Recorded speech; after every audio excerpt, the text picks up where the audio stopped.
Amid rising costs at the grocery store, inflation, and the consumer tax that is tariffs, Trump's agriculture secretary thinks she can tell you how you can only spend $3 per meal and still feel full. But you're not going to like what you're eating very much.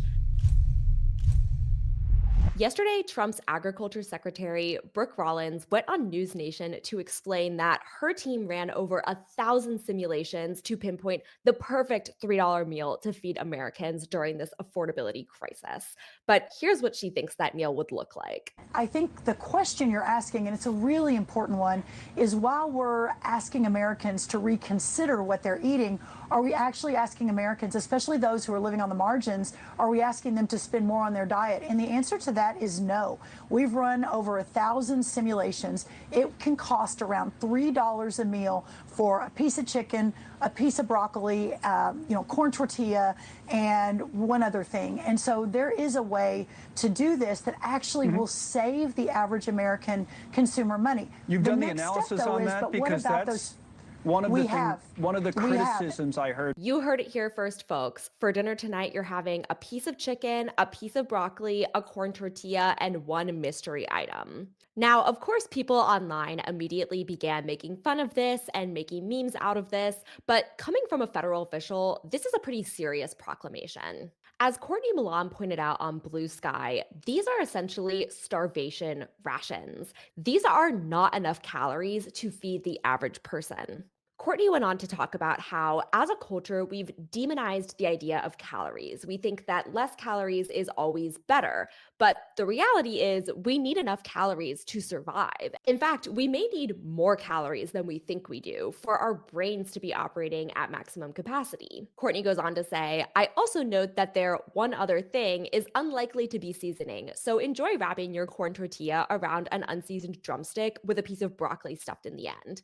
I love tacos. And if you want to make a taco recipe that's even close to $3 a meal and actually reasonably filling, it will look a lot more like tacos, beans, and cabbage slaw. And it will take longer to cook. I'm a relatively small person with pretty low caloric needs and no other health conditions, and that still wouldn't be enough food for me. I know if I was eating something like this for every meal, I would be completely unsatisfied. I would be starving, and it would be really hard for me to think, do my job, and go about my life. This certainly isn't enough for somebody experiencing food insecurity or other health issues that could require a more complex nutritional diet.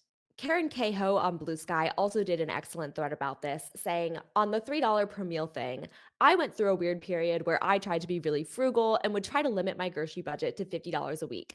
I am single and educated. It was really hard and ultimately something I gave up because it made me miserable. Building a pantry costs money. Having spices costs money. Buying in bulk costs even more money. Cooking all the time is tedious. And counting pennies like that week after week when I really didn't have to added to my decision fatigue. Grocery prices are high right now. A decent pizza slice in New York City is $5. Almost no one wants to eat rice and beans all the time.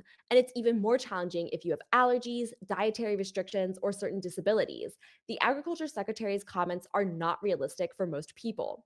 The idea of $3 a meal is even worse if you have kids, due to how picky they can be and the cost of stuff like formula, food pouches, specialty crackers, milk, juice, berries, chicken nuggets, candy, and other food items. And sometimes people just want a treat, like a pastry or a slice of cake.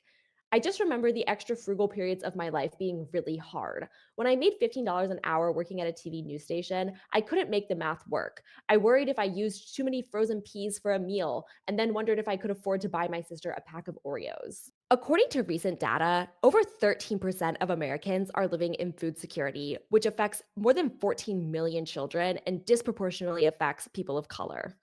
Despite these realities, and despite running his campaign on the promise of lowering prices for groceries, Trump is calling affordability issues a hoax. NPR writes, in the spring of last year, then President Joe Biden tried to convince skeptical voters that the struggling economy was healthy.